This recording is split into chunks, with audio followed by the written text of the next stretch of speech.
Bruce Lee was a huge fan of royal jelly. I love Bruce Lee. You're not going to break some boards, are you? I want to. Let's go. We're going to break some boards on this spot right here. They're on this table. I'm just going to like, boom. The podcast studio won't be happy. So like, I was doing a little bit of like AI research on Claude before the podcast. Mm-hmm.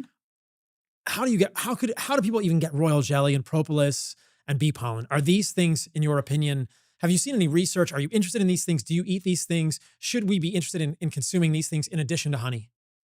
Should we make a lineage royal jelly? Should we make maybe we should make a lineage bee pollen? I'd be interested in researching that with you. However, and I do know people who've done royal jelly, and I do know people who do bee pollen. Mm-hmm. I used to eat bee pollen. I used to put it in a flaxseed brewer's yeast shake that I used to make back in the day. Okay, but this is the thing I used to do. I put Right, lecithin in there, and I used to do this whole thing back when I was eating. Look, I went to the Olympic Training Center when I was 16 years old as a part of a development program. I never got even close to being in the Olympics. In what sport?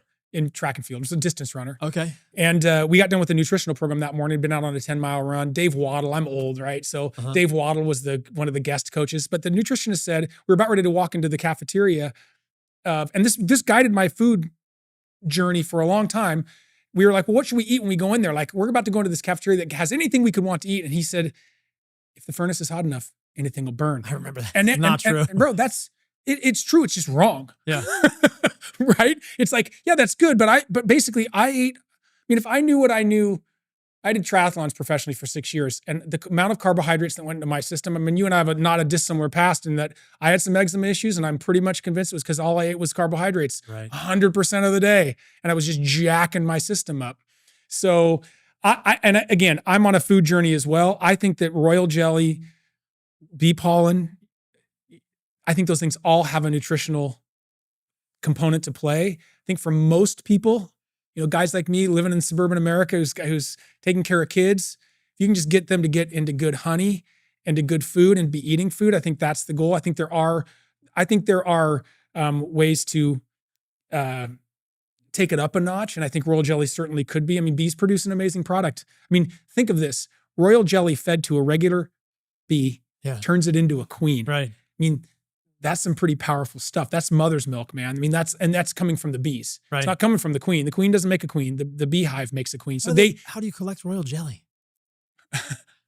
I have no idea. You don't get it out of your hives.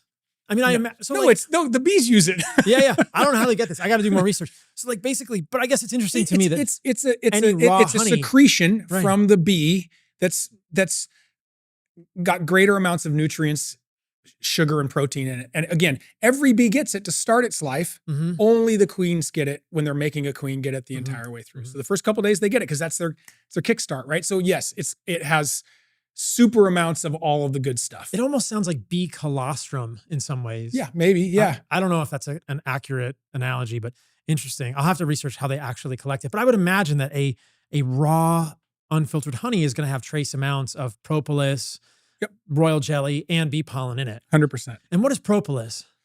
So propolis is a resin that they pick up off of plants and trees, and they mix that with honey and pollen, strangely enough, to basically seal holes in their hive and to bind the hive together. Now didn't bring one, but I have a beekeeper's tool, which is a hive tool that's looks like a tiny crowbar with a couple of different contraptions on it that allow you to work inside of the hive. But we have to pry the bee hives, even after a day. The bees will have used propolis to bind the hive together and sometimes to create defenses for the hive. And so propolis is an essential part of bees' building of a colony's building of the hive and keeping it together. So that's what that is. But again, they're also, sadly enough, they're collecting it off of plants that we know the plants are manifesting the things that are in the soil now and not just sprayed on the soil. So but that's what propolis is. So it's another thing that bees produce. Think about it. Bees are the only insect on the planet that produces a food that we eat, right? At scale. I guess so. Like they produce something that you could use silkworms as an idea as a plant that, an insect that does something that we use, but at scale, the bees produce something that's pretty magical and pretty miraculous. I watch bees and I think they're a miracle, man. The things they do and the way they are, we haven't talked a lot about the other 20,000 varieties, but there's bees that specialize in blueberry pollination. And I mentioned alfalfa earlier, and some others, but they're just, there's Dewey Caron, who's written 13 books on bees, and every beekeeper I've ever talked to, every scientist and researcher I've ever talked to is like, you open up the bee world and you'll never stop learning. It's fascinating. They will teach you something new every day.